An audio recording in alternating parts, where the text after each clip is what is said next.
안녕하십니까. 터놓고 말합시다의 아나운서 함윤호입니다. 총선을 8개월 앞두고 정치권에 지각 변동이 시작됐습니다. 전북의 적자를 자초해온 민주평화당의 당내 세력인 대한정치연대가 결국 지난 16일 집단 탈당했죠. 자, 이로써 야권발 제3신당 창당과 정계 개편도 가시화될 전망입니다. 하지만 이에 앞서서요, 민주평화당의 당권파와 비당권파의 강대강 대결이 자칫 전북 정치권의 공멸로 이어질 수 있다는 우려도 나오고 있습니다. 그래서 오늘 터놓고 말합시다에서는 정치권의 이슈를 알아보는 월간 정치 토크 시간으로 정쟁에 매몰된 전북 정치권의 상황과 또 민주평화당 내 대한정치연대 행보 그리고 더불어민주당 총선 준비 내용까지 살펴보도록 하겠습니다. 오늘 방송은 사전 녹음으로 진행되고 있습니다. 유튜브에서 KBS 전주 중국이나 터놓고 말합시다를 검색하시면 다시 보기와 의견도 전달하실 수 있습니다. 본격적인 토론에 들어가기 앞서 도민들은 민주평화당의 분당 사태에 대해 어떻게 바라보고 있는지 김세별 리포터의 도민 인서트로 함께 들어보시죠. 전북에서 민주평화당이 가장 많은 의석수를 가지고 있잖아요. 곧 정기국회를 앞두고 있는데 전북 현안 해결에 문제가 생기지 않을까 걱정이 되기도 하고, 민주당과 바른미래당 의원들이 힘을 모아서 차질 없이 추진하길 바라는 거죠. 민주평화당은 어떤 이슈만 생기면 조금 분열되는 느낌이 들어요. 변화하는 게 없어가지고 아쉽고 몇 명 안 되는 당원들끼리도 뜻을 일치하지 못하는데 도민들을 위해서 어떤 일을 하겠나 싶은 생각이 듭니다. 민주평화당에서 탈당한 의원들도 대한 정치 내용은 전혀 내놓지 않고 다툼만 하고 있는데, 이게 탈당을 했으면 기존의 정치 틀에서 벗어나서 새로운 모습들을 좀 보여줬으면 하고요. 남은 민평당 의원들은 좀 재정비해서 전북 정치권이 힘을 키우는 모습으로 정리되었으면 좋겠어요. 존재감이 좀 미흡한 것 같더라고요. 당 쇄신을 하지 않으면 앞으로 미래도 불투명할 것 같아요. 달라진 모습을 꼭 볼 수 있었으면 좋겠습니다. 전북에서는 여당 역할을 하는 당인데 탈당하거나 분당되는 모습이 안타깝다는 생각이 들고요. 전북 정치권 분열이 결국은 전북이 어떤 사업을 추진할 때 예산 확보 등에서 어려움을 느끼는 요소가 되지 않을까 걱정이 좀 많이 되긴 합니다. 네, 도민들이 생각한 민주평화당의 분당 사태의 목소리를 들으셨습니다. 오늘 두 분과 함께하겠습니다. 전북일보 이경재 개원논술위원 어서 오십시오. 네, 안녕하십니까. 자, 그리고 참여자치 전북시민연대 김영기 대표님 어서 오세요. 네, 안녕하십니까. 예. 자, 이경재 의원님. 네. 정치는 생물이라고 하는데요. 참 10석의 지역구 중에 7석을 차지한 우리 지역 내 여당으로서 중심을 자리 잡았던 그 국민의당이 민주평화당으로 갈라지더니 이제는 민주평화당 내에서도 또 갈라서게 됐습니다. 네. 예, 어떻게 보십니까? 일단 안타깝죠. 그 리포트에서 시민들이 이야기한 것처럼 안타깝고 예. 또 답답한 모습도 있고, 앞으로 분열된 이 정치 상황이 전라북도 미래에 어떤 영향을 끼칠 것인가, 이런 측면을 놓고 볼 때는 또 부정적 기능도 많이 할 것이고요. 예. 일단 저는 좀 너무나 시기적으로 이 분당 분열이 너무나 빠르게 온 거 아닌가, 이런 생각이 들어요. 되게 연말쯤 가서 정강 정책이랄지 이념적 틀이랄지 또는 세력화 이런 것들이 구체화시키면서 이제 분당 분열 또는 합종연이 이루어지는데 예. 그런 어떤 과정도 없이, 그러니까는 지금 분당의 명분이랄지 가치가 없이 지금 뛰어나간 거란 말이죠. 예. 너무나 빠른 감이 있고, 그렇다 보니까는 과연 성공할 수 있겠냐, 이런 또 두려움, 회의감 또 있는 게 또 사실이고요.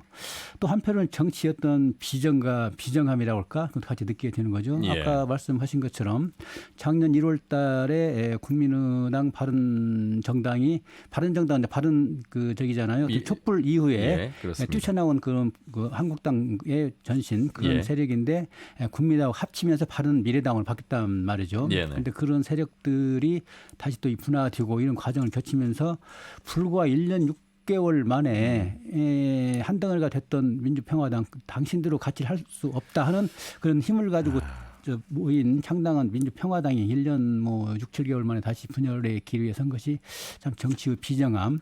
하지만 그럼에도 불구하고 역시 정치인은 생존이 가장 목표라고 볼 때 당선이 가장 큰 목표고 생존이 목표인데 어쩔 수 없는 그런 것을 위해서, 그래서 살아남기 위한 몸부림, 탈당은 바로 살아남기 위한 몸부림이고, 그걸 과시화시킬 수 있겠는가, 이것은 앞으로 지켜보는 과정이 돼야 되겠습니다. 지난 지방선거에서 가까스로 2석을 유지를 한 민주평화당이 이제는 내년 총선을 앞두고 한 자릿수, 그것도 한 2% 정도밖에 되지 않는 지지율을 가지고 당내에서 갈등이 있었습니다. 어쨌든 대표를 맡고 있는 정동영 대표와 유승엽 원내대표 사이에서의 갈등이 시작이 돼서 이대로 민주평화당으로는 내년 총선을 이겨낼 수 없다. 의견들이 분분해서 결국 이제 분당간이 됐는데 유성엽 의원, 김종애 의원이 일단 탈당을 한 대한정치연대고 여기 이제 김광수 조배석 의원 중재파로 남아 있는 모습인데 김한기 대표님은 민주평화당 사태 어떻게 보십니까? 네, 올 것이 왔다 이렇게 볼 수 있을 것 같습니다. 결국 우리나라 이 선거제도는 이 대통령제이고 소선거구제가 유지되고 있습니다. 현재 패스트 트랙과 관련해 가지고 각 정당 간의 갈등이 있지만 그 궁극적으로는 가장 중요한 선거구제에서 소선거구제를 바꾸지 않았습니다. 그래서 뭐 아니면 도의 싸움이 계속되고 있고 이 소선거구제는 특징이 대선과 맞물려 가지고 양당제를 지향하고 있습니다.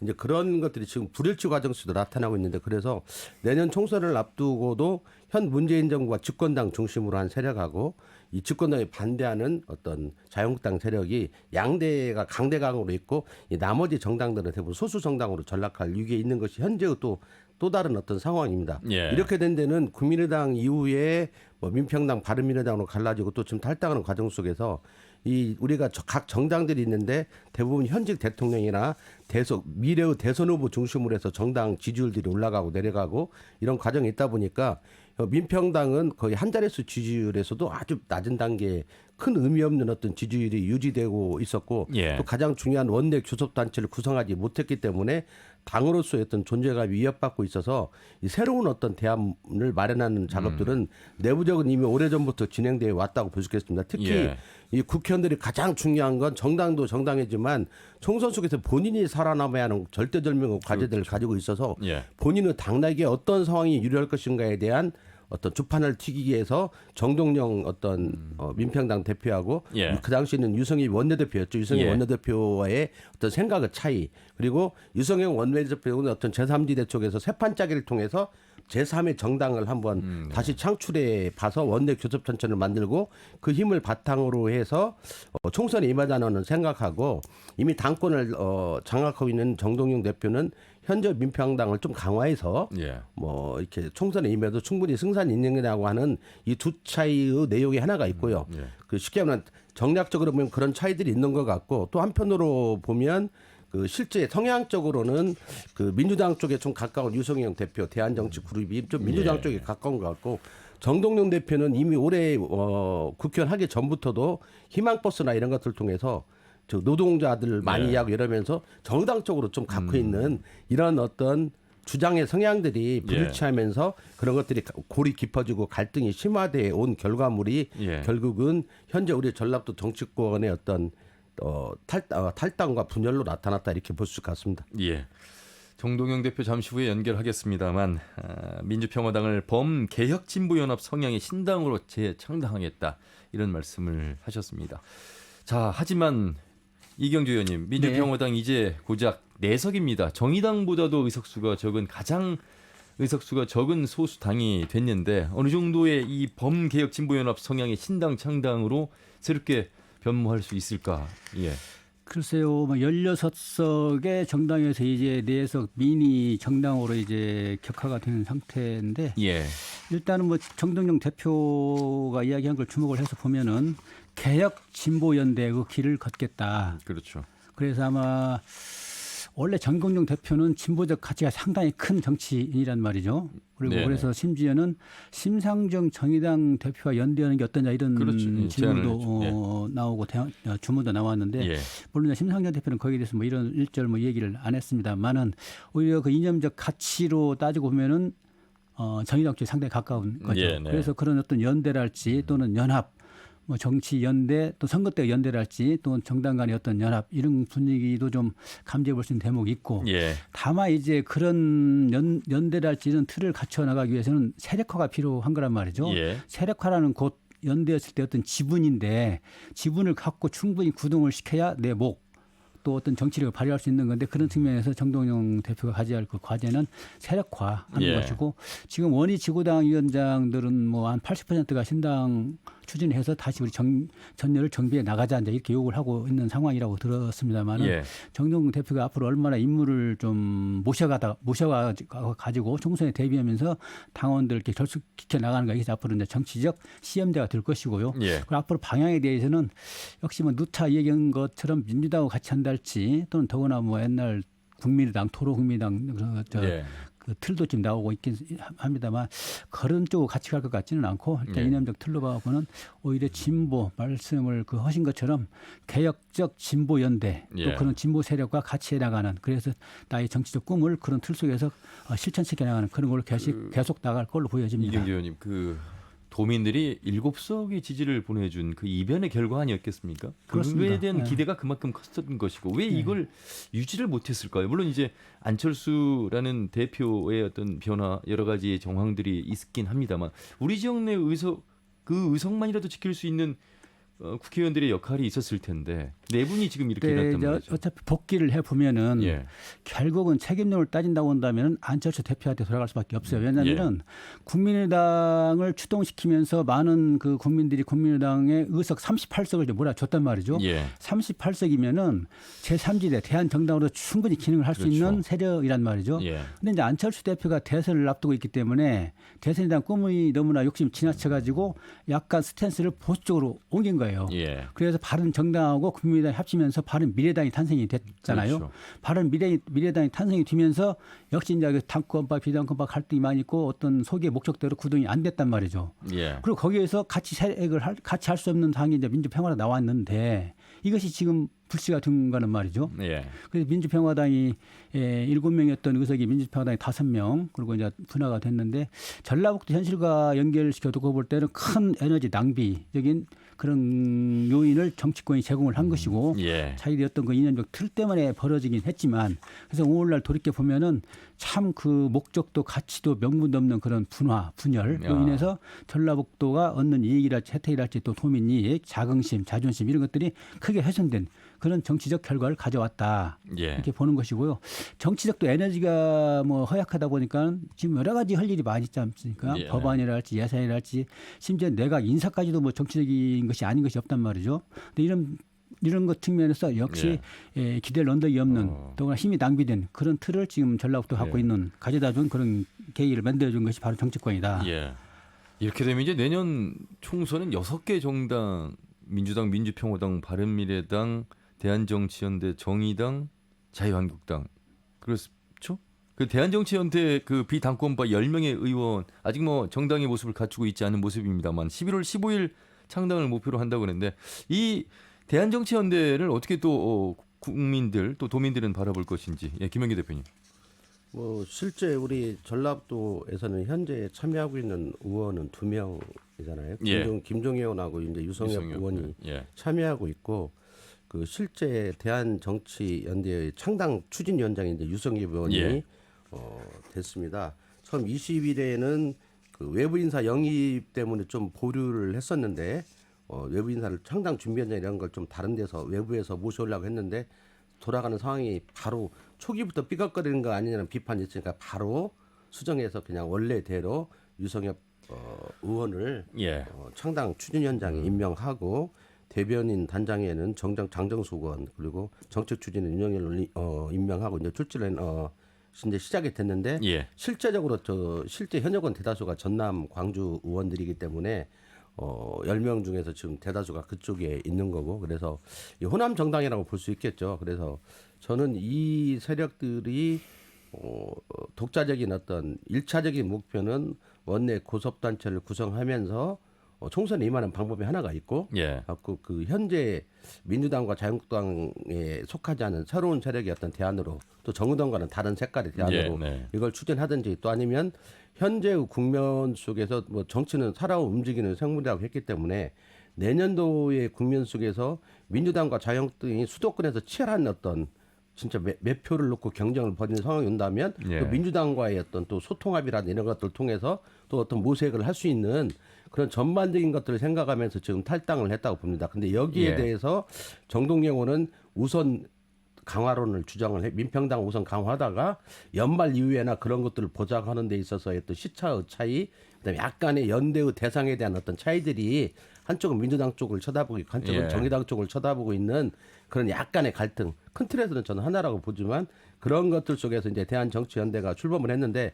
막상 출범해 놓고 보니까 실제 원내 기존자들 구성하려고 의원들을 이렇게 더 많이 영입하는데 아직까지 뭐 단 한 명의 의원도 네. 처음 출범 이후에 영입된 것이 없고 그래서 이 상태가 표류한다면 또 위암이야 어떤 그리고 아직 국회 내에서도 공식적인 어떤 등록된 것이기도 없고 이러기 때문에 예, 예. 여러 가지 예산상의 뭐 재정상의 문제라 이런 것들 때문에 많은 그 혼란이 있기 때문에 빨리 조직국을 갖추어서 예. 그런 의미 있는 정치 세력으로서 자신들을 나타내기 위해서 현재 모색을 하고 있는 것 같습니다. 예. 조배숙 의원이 민주평화당 원내대표로 당선이 됐네요. 그러니까 뭐 탈당 가능성이 없고 김광수, 황정 의원도 탈당 가능이 없는 방향으로 지금 저희에게 연락이 왔습니다. 자, 그래서 뭐 중간파 이런 표현은 쓰지 않겠습니다. 이경규 의원님, 네. 그러니까 대한정치연대에 대한 이제 가능성 얘기를 좀 해봐야 될 텐데 그 당시 이제 안철수라는 인물, 대표적인 인물 이 역할이 이제 컸던 것인데 지금의 상황은 좀 많이 다르지 않습니까? 그 뭐 결론부터 말씀드리면 안철수의 정치 실험은 이미 실패를 했죠. 예. 2번, 3번 실패를 한 건데 일단 그 국민의당하고 바른정당하고 통합할 때 작년 1월 18일로 기억을 하는데 그때 안철수, 유승민 두 공동 대표가 기자회견을 통해서 밝힌 게 있어요. 예. 그때 그걸 보면은 건전한 개혁 보수, 합리적 중도의 가치를 실현하겠다. 큰 어떤 메시지를 던지면서 이제 여러 가지 세부적인 이야기를 한 건데 예. 한국 정치에 말하자면 그 낡고 부패한 기득권 보수 또는 무책임하고 위험한 진보 이 양극단을 독점해가지고 우리나라 정치가 지금 이렇게 퇴화되어 있고 낙후되어 있다. 예. 진영 논리에 함몰된 이 정치를 재건을 하겠다. 그러면서 이야기를 한 게 제3의 길. 예. 그런 것을 내걸고 총선에서 38석을 받고 또 바른정당 합쳤단 말이죠. 예. 근데 이제 대선 때 또 실패해가지고 이제 독일로 떠나가지고 지금 뭐 한 1년쯤 돼 있는데 다시 인물이 없다 보니까 안철수, 유승민 또 다시 이야기가 나오고 있단 말이죠. 그렇죠. 근데 안철수 전 대표는 이런 이와 관련해서 아직 뭐 반응을 하지 않는 걸로 알고 있고 지금 반응하기가 어렵고 반응할래야 할 수도 있는 어떤 그 틈새가 없어요. 예. 나경원 어차피- 원내대표가 혼자서 지금 예, 뭐, 예. 어차피 안철수 전 대표는 외국에 돌아다니면서 여러 가지 이제 경험을 하고 또 여러 가지 가치에 대한 실험도 하고 하면서 대선 주자이기 때문에 그 예. 앞두고 어떤 정치 지형 변화를 지금 모색하는 어떤 그럴 때 이제 등판을 할 그런 가능성이 있는 상황인데 예. 지금 이렇게 난리를 해고 또 바른미래정당도 당권과 비당권과 만만치 않거든요. 예. 네. 지금 저 뭐 민주평화당이 쪼개져 있고 이런 상태와 갖고 재건을 하고 한다고 한들 그렇겠네요. 어떤 실력도 없고 또 명분도 없고 그래서 안철수 카드는 이미 지나간 걸로 보고 있고 뭐 저 박지원 대표도 박지원 의원도 예. 안철수 같은 사람 다시 모실 수 있다 그렇긴 한데 안철수 전 대표가 뭐 응할 리도 없을 것 같고 예. 네. 또 이미 실험 정치에서 실패를 한 그런 거기 때문에 근데 가장 지금 곤경에 처한 게 인물난. 그러다 보니까는 이제 손학규 올드보이, 정동영 올드보이, 예. 또 박지원 뭐 올드보이 이런 사람들이 한국 정치의 야당을 지금 좌지우지하고 있단 말이죠. 그래서 이제는 다른 어떤 그런 새로운 컨셉, 과거처럼 뭐 새 정치 말고 어떤 예. 미래는 엄청난 또 변화가 예상되는 그런 여러 가지 정치적 트렌드가 있단 말이죠. 그래서 미래에 대한 답을 줄 수 있는 정치인, 좀 젊고 역동성 있는 정치인 이런 사람을 찾아야 그 사람을 구심점으로 해가지고 야당이 그 건전한 야당으로 태어날 수 있지 않을까 싶은데 그 인물 찾기가 지금 만만치 않아서 예. 계속 고민을 하고 있으면서도 발표할 수가 없다. 나중에 발표하겠다니 미룬 거잖아요. 예. 그것은 결국은 마땅한 인물이 없다는 반증이기도 한 겁니다. 그 김영규 대표님 제 3지대 창당 이제 가시화되면서 상당히 많은 이제 인물 영입을 이제 고심하고 있을 텐데 어느 정도까지 이 인물 인재가 영입이 될 수 있을까 이런 부분들과 더불어서 좀 우리 지역 내의 상황으로 좀 들어와서 말씀을 좀 해주신다면요. 실제 지금 제3지대가 이미 물밑에서 오랫동안 준비를 해왔는데 새로운 인물을 영입에 실패했거든요. 예. 그리고 이 새로운 인물도 어떤 정치적으로 어느 정도 안정이 되고 또 구획 정리가 끝나는 조건 속에서 자신의 어떤 것들을 바라볼 수 있는 이처럼 지금 뭐 4분의 1는 조건 속에서는 자칫 발을 잘못 디뎠다가는 예. 같이 늪속에 빠지면서 뭐 제 꼽도 못 피고 바로 사그라드는 상태가 될 수 있기 때문에 아하. 어떤 새로운 영입을 한다는 것 자체가 지금 어려운 것 같습니다. 그래서 예.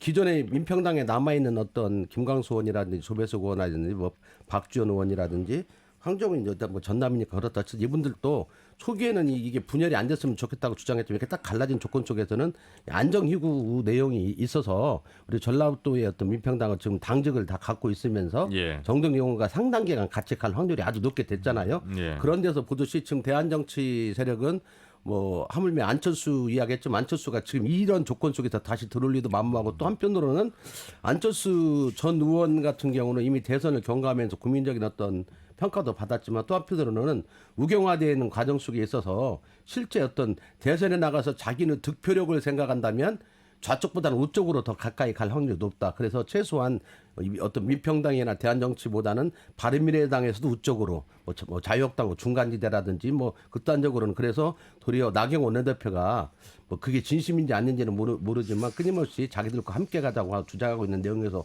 보듯이 정치적인 어떤 위치가 애매모호한 상태에 있는 것 같습니다. 그래서 실제 대한정치 세력이 어떤 유의미한 어떤 제3의 정치 세력으로 나서려면 유의미한 제3의 정치 인물이 있어야 하는데 그런 인물이 현재 습관에서 많이 보이고 있지 않고 또 한편으로는 뭐 언론사 전 회장이라는 분도 뭐 거론되고 있지만 그런 분들조차도 만약에 제3지대 정당이 최소한 원내 교섭단체도 구성하면서 뭔가 활동을 하고 있다면 들어올 수도 있겠지만 현재 조건 속에서는 전혀 발을 들일 이유가 없기 때문에 말만 대한정치 세력이지 실제적으로는 주변 정치권에서 토해된 사람들의 어떤 집합소로 될 확률이 아주 높은 거 아닌가 좀 그렇게 비관적으로 전망하고 있습니다. 예. 이은교 의원님, 뭐 10명의 국회의원이 합치를 해야 되는 상황, 전북에 어려운 현실이 있는데 이렇게 이제 참 상당히 많이 소수의 의석으로 갈라서게 된 민주평화당도 그렇고 또 대한정치연대 둘, 민주평화당 셋, 무소속 하나, 바른미래당 둘, 민주당 둘 이렇게 이제 돼서 이 강대강 대결로 가고 있는 뭐 민주평화당과 대한정치연대도 그렇습니다만 전북의 국회의원들이 전북의 현안을 국회에 가서 어느 정도 목소리를 낼 수 있는 그런 힘의 분산이랄까요? 이런 부분들 도민들이 좀 걱정을 많이 하실 것 같아요. 원래 전라북도 정치력이 상당히 취약한 그런 지역이었고 또 현재 분포를 보면은 국회의원 10명이라는 말이죠. 10명이면은 글쎄 뭐 다른 지역에 비해서는 뭐 절반 3분의 1 정도밖에 안 되는 그런 지역 특히 그렇죠. 이제 수도권하고는 뭐 비교할 수도 없고요. 그런데 그 10명인 그 정치인들 틀 속에서나마 또 뭐 평화당 3명, 민주당 2명, 대한정치 2명, 바른미래당 2명, 무소속 1명. 그렇습니다. 아, 이거 사상 초유의 이런 그 분열 사태가 없는 것 같아요. 이런 틀 속에서 앞으로 해야 할 일도 많고 법안도 많고 또 국민들 뭐 이익 전략도 발전을 위해서 할 일 태산 같은데 과연 어떻게 헤쳐나갈 수 있을지 각 상임위가 뭐 16개, 18개 운영위까지 합쳐서 18개인데 16개 한 명씩 정도 들어가 줘야 카바가 되는데 우리는 10명밖에 안 되는데 이 10명도 지금 쪼개서 나눠져 있단 말이죠. 그렇죠. 이런 거 보면 앞으로 아무르기 짝이 없고 특히 앞으로 뭐 9월 바로 내일 모레가 9월이란 말이죠. 정기국회 예산이 또 넘어가 있고 정기국회 열리고 국정감사 있고 이런 어떤 그 열매를 맺어야 되는 결실을 거둬야 되는 그 시기가 지금 왔단 말이죠. 한 해 농사에서. 이럴 때 중요한 고비에 지금 분화가 되어 있어가지고 챙길 것도 못 챙기고 예산도 좀 따지고 해야 되는데 그것도 못 할 것 같고 지금 법안 계류된 법안도 상당히 많이 있는데 뭐 탄수법을 비롯해가지고 근데 그것도 누가 지켜 들고 나가겠습니까? 그렇죠. 이런 분화되는 틀 속에서. 그래서 이런 것저런 생각을 하면은 가장 밥에 뛰어야 할 시기에 가장 첨예하게 대립된 그런 정치적인 면을 전라북도 정치권이 보이고 있는데 뭐 이건 힘으로 어떻게 할 수가 없는 것이고 안타깝게 짝이 없는 것이고 제가 볼 때 어떤 응집력을 좀 그나마 그 틀 속에서만 응집력을 좀 가동시킬 수 있는 어떤 정치권의 어떤 역할 서로 양보하고 전라북도 현안 지역 문제에 대해서는 우리가 초당적으로 하자는 어떤 그런 좀 응집력을 발휘해 주는 그런 리더십에 기댈 수밖에 없는 상황인데 그것도 역시 뭐 선수가 좀 높은 많은 사람이랄지 또는 뭐 지위를 갖고 있는 그런 대표랄지 또는 지위를 갖고 있는 사람들이 나서서 좀 이 한 2달 정도는 첨예하게 돌아가는 2달 정도는 극복을 해 나가는 것이 가장 최선이 아닌가 싶어요. 이게 김영기 대표님 전라북도와 이 국회의원 도정 이 협의회 어느 정도 이 많은 머리를 맞대고 힘을 합쳐야 되는 그런 상황 속에서 정기국회가 이제 9월 2일로 다가오는데 어떤 야권 분열, 국가 예산 문제도 남겨져 있고 이런 현안 해결에 힘이 분산되는 모습을 어떻게 좀 보십니까? 근데 지금 이제 보통 일반적인 전망은 그런데요. 예. 코미디 같은 지금 상황이 벌어지고 있거든요. 그 지금 전라북도에 예결위원이 4명이 지금 예정이 그렇습니다. 됐습니다. 그래서 예. 이게 지금 코미디인데 정당이 분열되다 보니까 민주당은 의석이 2석이다 보니까 둘 중에 한 명은 해야 하는 상황이 벌어져서 안우영 의원이 한 예. 거고 민평당에서는 또 김광수 의원이 하고 무소속이 이용훈 의원이 예. 하고 정운천. 바른미래당은 예. 또 정운천 의원 하다 보니까 정당별로 하나씩 찾아다 보니까 지금 제 기억에 이런 우리 적이- 전라북도에서 예결위원이 4명이 나온 적은 단 한 번도 없었잖아요. 없었죠. 예, 예. 현재 지금 예결위원이 50명이거든요. 이 중에서 이제 또 4명이 들어가 있고 이제 개수조정 소위에 15명이 들어가는데 예. 또 거기 들어간다면 우리가 보통 예결위원 한 명이 국회의원 2목 이상은 한다고 합니다. 좋은 표현은 아니지만 쪽지 예산으로 말하면 예결위원 들어가면 보통 일반 국회의원이 한 30억 예산을 확보한다면 60억을 네. 확보하고 개수조정 소위에 들어가면 또 한 명 걸 더 해가지고 90억을 확보한다고 하는 속설들이 있는데 그런 의미로 보면 분열되어 있는 모습 속에서 당장 9월 정기국회에서는 도리어 예산을 더 확보할 수도 잘만 그 분열되어 있지만 잘 조정하고 소통해서 전라북도를 위해서는 단결한다면 예결위원이 4명이 되기 때문에 훨씬 더 좋은 조건을 마련할 수 있겠다 이런 생각이 드는데 전체적으로 큰 틀에서 뭐 예산 문제를 떠난 큰 틀에서 보면 우리 전라북도의 어떤 중심 정치 지도자가 없다 보니까 예. 과거에서도 어떤 김대중 대통령은 전남 광주 중심이었잖아요. 그렇죠. 그러나 우리도 적극적으로 지지했지만 그리고 그 뒤에 양정 정동영 의원과 정세균 의원의 어떤 분열 때문에 힘들었는데 예. 최근에는 또 정동영 의원과 또 유성엽 의원의 또 어떤 그러니까요. 중진이 두 사람이라고 본다면 갈등들이 현재 나타나고 있고 또 미래를 전망해 보더라도 과연 전라북도에서 우리 대한민국을 책임져가는 미래 세대 정치 주도자가 나올 수 있을까에 대해서 좀 회의적인 상황들이 예. 계속 진행되고 있고 내년도 총선 후보군을 보더라도 그럴 수 있는 어떤 새로운 사람들이 많이 없어서 그런 전체적으로 보면 점점 우리 전라북도가 단순히 인구나 도세뿐만 아니라 정치적인 세력도 점점점 더 축소돼가고 있는 거 아닌가. 그리고 패스트트랙대로 된다면 8명으로 더 줄어들게 되는데 그런 조건 속에서 더더욱 힘을 발휘하기 어려워지고 있기 때문에 저는 아직도 시간이 있다고 봅니다. 예. 내년 총선도까지 정치는 변화무쌍하니까 좀 내부적으로는 경쟁하더라도 단결해 나가면서 우리 전라북도의 어떤 예산 문제나 이런 것들을 우리 전라북도의 최소한의 어떤 권익은 지켜져 나가면서 전라북도 어떤 정치적인 힘도 키워 나가야지 않나 싶습니다. 예. 자, 그러면 바로 민주평화당의 정동영 당대표를 연결해서 말씀 들어보겠습니다. 정동영 대표님 안녕하십니까? 예, 안녕하세요. 예. 참 민주평화당 창당한 지 1년 6개월 만에 이런 사태가 벌어졌습니다. 당 대표로서 우선 도민들께 좀 그 과정과 소감을 좀 말씀해 주시죠. 너무 죄송하고요. 걱정을 끼쳐드려서 참 안타깝습니다. 그래도 지난번 4월달 보궐선거에서 전주 시민들께서는 더불어민주당의 30% 그리고 민주평화당 시의원 후보 최명철 후보에게 44%를 몰아줬어요. 그러니까 정당 지지율과 상관없이 예.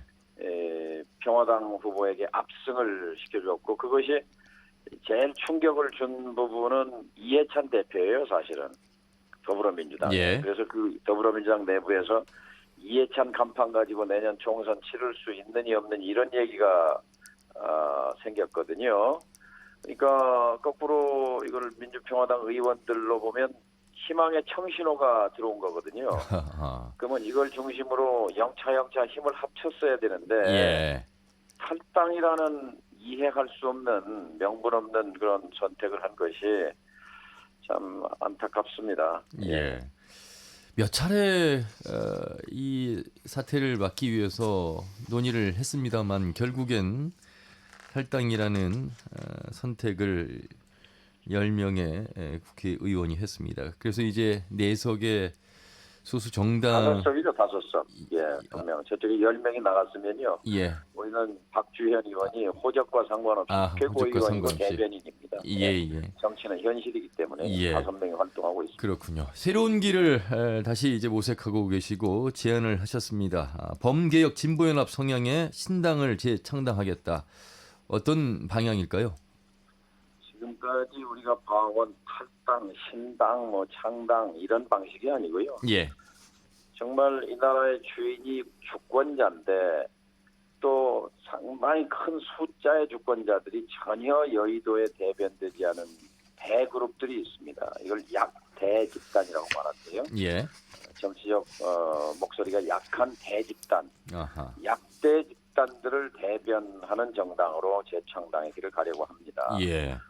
그 속에는 농민도 있고 노동자도 있고 소상공인도 있고 청년도 있고 자영업자도 있고 가습기 피해자들도 있고 라돈 아파트 피해자들도 있고 고속도로 요금 수납원들 아우성치는 분들도 있고 널려 있어요, 대한민국에. 예. 그중에서 이제 대표적으로 한 그룹만 얘기를 하면 최근에 소상공인 자영업자, 우리나라에서 경제활동하는 인구의 4분의 1입니다. 예. 26%를 차지하는데요. 이분들이 전혀 여의도 정치에 대표되지 않거든요. 예. 근데 이분들이 지난 7월 달에 정치 세력화를 선언했어요. 예. 정당을 만들겠다고 선언했어요. 저희들이 연대하는 방안을 지금 논의에 착수했습니다. 예. 그래서 원내 교섭이 이루기 위해서 이제 정의당과의 연대도 제안을 하셨습니다만 이게 이제 무산이 됐고 정의당의 어떤 방향과 좀 차이가 있습니까? 지금 말씀 들어보면 이 정도 약한 대집단이라고 하는 그 성향은 진보 쪽으로 많이 이제 정의당과는 지금 연대하고 있지요. 예. 지금 선거제 개혁을 같이 밀고 왔고요. 거기는 바른미래당과도 같이 3당 연대가 됐기 때문에 패스트트랙 신속 처리 절차까지 올 수가 있었죠. 그 부분은 그렇습니다. 선거제 개혁을 통해서 연대를 해왔고 또 작년 한때는 정의당과 평화당이 공동 교섭단체였어요. 예. 그런데 이제 노회찬 의원이 불행한 일을 당해서 깨졌는데 사실 이 탈당 사태도 저는 어떻게든 정의당과 교섭단체를 복원해야 갈 길이 생긴다고 생각했고 주장했고 그런데 박지원 의원이나 또 몇 사람들은 정의당하고 하면은 우리가 손해다 이런 도무지 이해할 수 없는 저로서는 이해가 안 돼요. 그걸 반대해 왔거든요. 그러다가 이제 탈당으로까지 이제 갔는데 그 흐름이 하나 있죠. 그러니까 정의당과 연대하고 협력하고 선거 때 어떻게 공조할 수 있을 것이니 그건 열려 있는 거고요. 그다음에 그거와 또 다른 하나의 선택지로서 약자 동맹, 그러니까 아까 말씀드린 목소리 없는 사람들의 대변자들을 모아서 가는 길이 있고 또 하나 길은 이제 최근에 대집단이에요. 자영업. 우리가 길 가다 보면 다 자영업 하시는 분이고 소상공인이잖아요. 길거리에. 이분들이 이제 전국적인 지역 조직도 갖고 있고 업종별 조직도 갖고 있고 작년 8월 29일 날은 광화문에서 한 3만 명이 모여서 알겠습니다. 대집회를 했어요. 근데 올해 내일 모레 8월 29일 날 8.29 선언이라는 걸 이분들이 발표합니다. 정당으로 가겠다고. 지금 저희와 지금 이제 연대 논의를 시작하고 있습니다. 무슨 말씀인지 잘 알겠습니다. 이경재 의원과 김영기 대표 나와 계시는데요. 질문하실 기회 드리겠습니다. 먼저 이경재 의원님. 네, 안녕하십니까. 이경재입니다. 예, 오랜만입니다. 안녕하세요. 분화돼가지고 상당히 걱정이 많으시겠습니다. 네. 근데 지금 또 복귀를 해 보면은 그 분열된 그 직접적인 원인이 일단은 지지율이 낮은 거 한 자리 숫자 2, 3% 그렇고 어떻게 내년 총선에 치르겠느냐 필패다 해서 뭔가 내려놓고 함께 가자 이렇게 하면서 분화가 됐는데 근데 그 이제 직접적인 원인이라고 보고요. 또 그 근저에는 저는 그 8.15 전당대회 이후에 작년 벌써 1년쯤 됐는데 그 앙금이 지금까지 계속되어 온 그 연장선상에 있는 거 아닌가. 그렇다고 한다면은 대표가 되신 이후에 그때 약속도 한 15% 정당 지지 올리겠다 내 말씀을 하신 걸로 기억을 하고 있는데 그러면 결국은 정동영 대표께서 그 1년 동안 앙금이랄지 갈등이랄지 또는 당권파에 대한 공격이랄지 이런 거에 대한 그 리더십으로 좀 해결할 수 없었는가 이런 사태를 오게 되기까지 뭔가 좀 리더십으로 이걸 또 극복하고 돌파해 나갈 수 있는 그런 충분한 시간적 그 여유가 있었을 텐데 왜 파국에까지 시작이 됐는가 그 사실은 좀 궁금하거든요. 예, 두 가지 정확한 지적이십니다. 먼저 앙금부터 말씀을 드리면요. 리더십이라는 것은 이제 앞에서 한 발 앞에서 이제 이끌어가는 거고요. 팔로워십이라는 게 있지요. 그러니까 이제 승복하는 거예요. 그래 앞에서 이끄는 사람이 있으니까 같이 그 방향으로 함께 가는 건데요. 작년 8월 5일 전당대회 다음 날 그렇게 선언했습니다. 한 원로 정치인이요. 나는 정동영 체제를 인정할 수 없다. 그 다음 날 불복 선언을 했어요. 그리고 1년 내내 단 한 번도 회의에 참석하지 않았어요. 1년 내내 정동영이 주최하는 현장 정치 행사에 단 한 번도 참석하지 않았어요. 일체 거부했습니다. 그리고 계속 작년 전당대회 직후부터 비대위 얘기를 했어요. 이 당이 살려면 비상대책위로 가야 된다. 이분은 각 당에서 다 비대위원장을 하신 분이에요. 선출직보다는 비대위원장으로 한 분인데 결국 이번에 이제 탈당하면서도 명분이 뭐냐, 명분이 탈당하는 이유가 있어야 할 거 아니냐. 근데 끝까지 명분을 못 댔습니다. 그리고 무슨 뭐 거대 양당을 견제하기 위해서 나간다는데 나가면 거대 양당이 견제가 되나요? 거대 양당 제도를 다당제로 바꾸려면 선거제 개혁에 올인 했어야 되죠. 정동영이 선거제 개혁에 분투하고 있을 때 뒤에서 다들 그랬어요. 뭐 중진 의원들이 대부분 이게 되겠어. 뭐 뒷짐 뒤로 빠져 있었죠. 또 선거제 개혁을 관철하려면 교섭단체가 돼야 힘이 생길 거 아닙니까? 교섭단체 뭐하러 하냐. 그게 1년 내내 계속된 거죠. 그리고 또 하나 아까 지지율 말씀하셨는데요. 그러니까 2017년 이 민주평화당 만들기 전에가 이제 국민의당인데요. 그때 안철수 씨가 38명 국회의원 가지고 국민의당이었는데 그 당시에 2017년도 민주평화당 나오기 전에 호남에서 지지율이 3.5%였어요. 근데 지금 전라남북도 광주에서 어떤 조사든 10%는 나옵니다. 그러면 이제 탈당한 9분이죠. 9명이 탈당했는데 이 9명이 전원이가 다 호남 지역구예요. 그러면 2017년 그 안철수 대표 때 3.5%, 지금 정동영 대표 때 호남에서 10%. 지지율 갖고도 명분이 안 되는 거예요. 명분이 뭐냐? 탈당하는 이유가. 그것에 대해서 저는 지금까지도 이해할 수가 없습니다. 네. 그런데 또 하나는 지금 최근에 박지원 의원을 아까 말씀하신 건 박지원 의원 겨냥을 하신 말씀으로 이제 들리고 박지원 의원이 앞으로 그 신당 뭐 제3지대 할 때 정동영 대표도 같이 할 수 있다, 같이 해야 된다 또 이렇게 이런 말씀을 또 하시더라고요. 그런데 그건 좀 이성적인 말씀을 하자면 가까이 대고 좀 말씀해 주시기 바랍니다.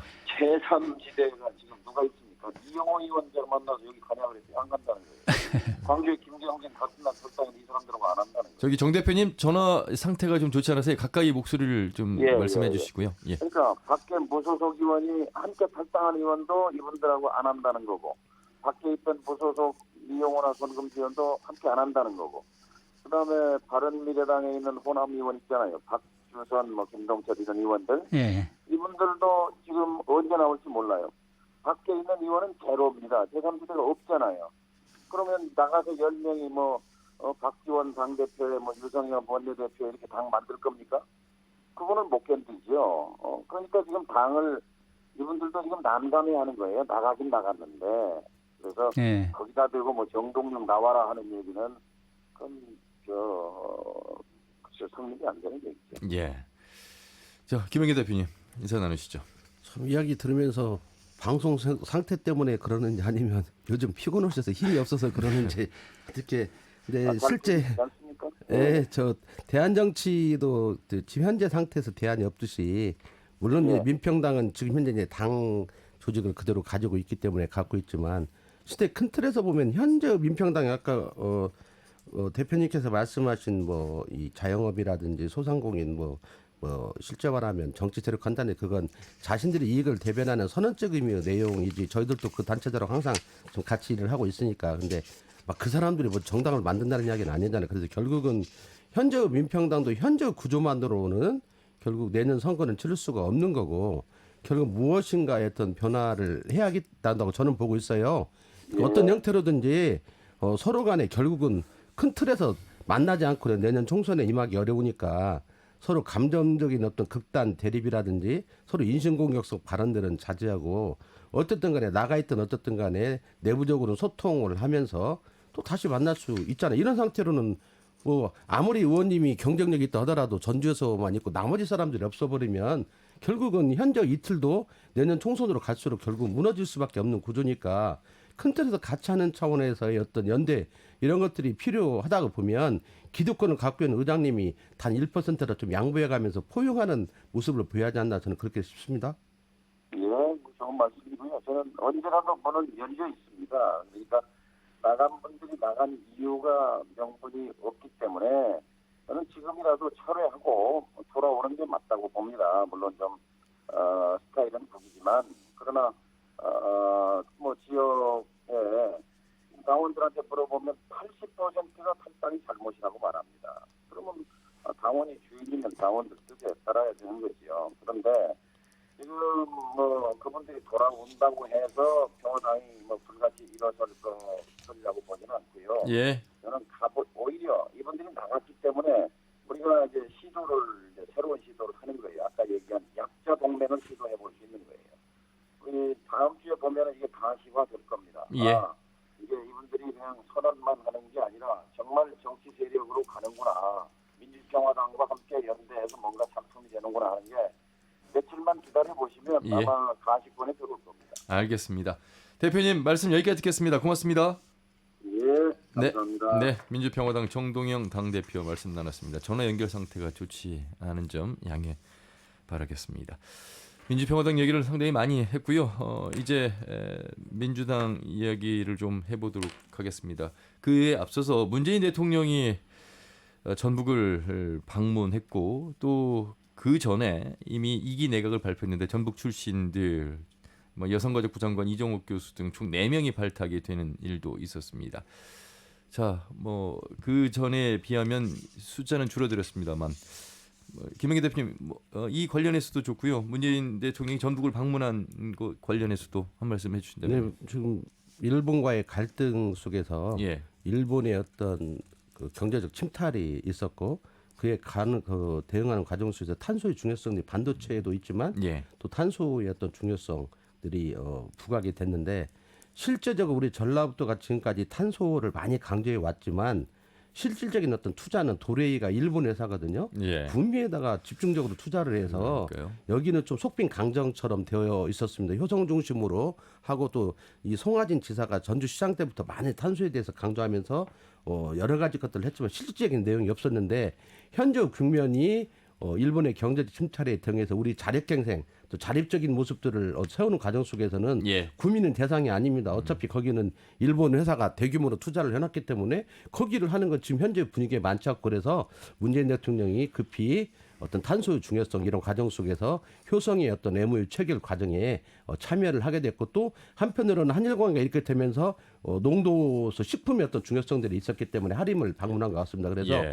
우리 전라북도는 이러한 현재 일본의 경제 침탈 쪽에서 어떤 현재 대기업 중심의 어떤 구조 안락보다는 우리 자체적인 기술력 갖고 있는 부분, 경쟁력 있는 부분들을 중소기업이라든지 강소기업들을 강화해야 한다는 조건에서 본다면 우리 전라북도가 또 새로운 희망들을 갖고 있는 지점들이 거기에서 발생하기 때문에 예. 이러한 어떤 호식이 우리 역량과 상관없이 외부적 여건에서 맞이한 호식이를 전라북도 정치권, 행정, 기업인들이 단결해서 쉽게 말하면 그런 과정 속에서 우리 전라북도의 어떤 경제력을 키울 수 예. 있는 것들을 강화하는 어떤 과정들이 대통령이 왔다 가니까 다음에 당대표 회의 와서 또 왔다가 이런 과정 속에서 실질적으로 MOU는 그냥 선언이거든요. 예. 실질적인 투자와 어떤 기업들이 안락하게 할 수 조건을 할 수 있어서 우리 전라북도 말 그대로 탄소라든지 식품의 메카가 될 수 있는 조건으로 힘을 모아나가야 될 예. 상황인 것 같습니다. 자, 이경재 의원님, 내년 총선 민주당 입장에서 지난 지방선거도 문재인 대통령의 덕을 많이 봤습니다. 자, 민주평화당의 이런 분당까지 이어져서 민주당 입장에서는 좀 내년 총선을 조심스럽지만 긍정적으로 좀 바라보고 있을 것 같긴 한데요. 표정 관리하고 있지 않을까 싶은데요. 예. 왜냐하면 지금 민주당 지지율이 40% 중반을 계속 예. 유지하고 있거든요. 근데 민주당이 잘했든 못했든 제가 볼 때는 잘해가지고 그런 것 같지는 않고 어떤 촛불 이후에 어떤 그런 상승세가 계속되어 온 측면, 또 예. 하나 문재인 대통령이 진정성 있게 국정을 수행한 그런 측면, 이런 것들 연장선상에서 민주당 지지율도 계속 고공행진을 하고 있는데 예. 그것이 오히려 또 위기가 될 수가 있어요. 왜냐하면은 지난 4년 전 총선 때 민주당의 어떤 안질, 나태, 그에 대한 회초리를 뒀던 것이 바로 호남이란 말이죠. 예. 28석 중에서 3석 남겨놓고 25석을 다 국민의당한테 지워주고 무소속이랄지 다른 정당에 줬단 말이죠. 그런 사태가 또 재현되지 않으란 법이 없는 것이고 그럴 때일수록 민주당 의원들이 정말로 진정성에 최선을 다해줘야 되는데 그런 측면에서 놓고 볼 때는 기대에 크게 미흡하고 있는 것이 바로 전라북도 민주당 두 의원의 역할이라고 저는 생각을 하고 있고요. 그건 뭐 저 개인적인뿐만이 아니고 다른 여러 가지 그 여론에서 나오는 그런 흐름이라고 보고 있고요. 총선 전국이 됐기 때문에 민주당이 정말로 진정성 있게 도민의 어떤 아픔, 가려운 점, 또 전라북도가 처해 있는 상황 이걸 예리하게 뜯어보고 반영시키면서 예산화 작업 또 사람 심기 또는 법안 통과 이런 것들을 하지 않으면은 그 표정 관리하는 것이 오히려 악이 될 수가 있는 소지가 상당히 많이 있어요. 그래서 정신 차리고 지금부터 해나가야 된다 이렇게 생각을 합니다. 김영기 대표님, 지난 총선 때 민주당은 100% 국민 여론조사로 경선을 했습니다. 그런데 이번에는 이제 권리당원 50, 국민 여론 50.